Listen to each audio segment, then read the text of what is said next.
43 years after independence, ladies and gentlemen, ex-combatants are still wallowing in abject poverty, and they have nothing to show for it. The country's scorecard is hinged on welfare of its war veterans. The government of Zimbabwe is responsible for the welfare of the veterans. It therefore becomes incumbent upon the leadership of this very esteemed association to work flat out with the plight of the veterans and their families. Sorry, I will repeat this. The government of Zimbabwe is responsible for the welfare of the veterans. It therefore becomes incumbent upon the leadership of this very esteemed association to work flat out by engaging stakeholders such as our government to address effectively the plight of the veterans and their families. It is indeed a total embarrassment to witness the majority of war veterans without access to basic health care services, a decent living pension, and no roof over their heads. They would call their own. Personally, I do not have any problem with war veterans. Personally, I support the war veterans to an extent of wishing them to have good life and better life.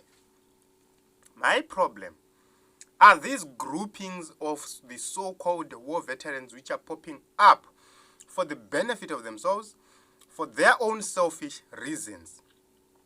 I have been in the rural area for the past 8 months.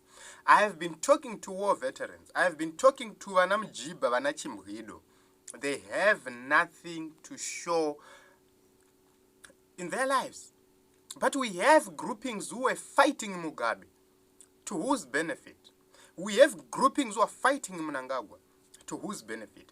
This is the reason why we are saying the only transformation of the war veterans' lives will come from CCC, because they have a valid plan, they have the best plan, and they have a working plan which is going to make sure that each and every war veteran is well catered for.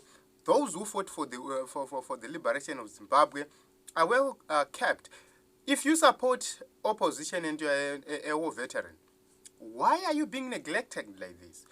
So many war veterans are being neglected because they support CCC in an independent Zimbabwe, because the role should be any Zimbabwean political party should be supported. It's not about ZANU-PF. A lot of cadres left ZANU-PF. A lot of cadres joined ZANU-PF. So, which means it's not about the war. It's not about the liberation. It's about Zimbabwe. And everybody else should be respected, should be recognized. I don't know whatever you might think, but this is my position.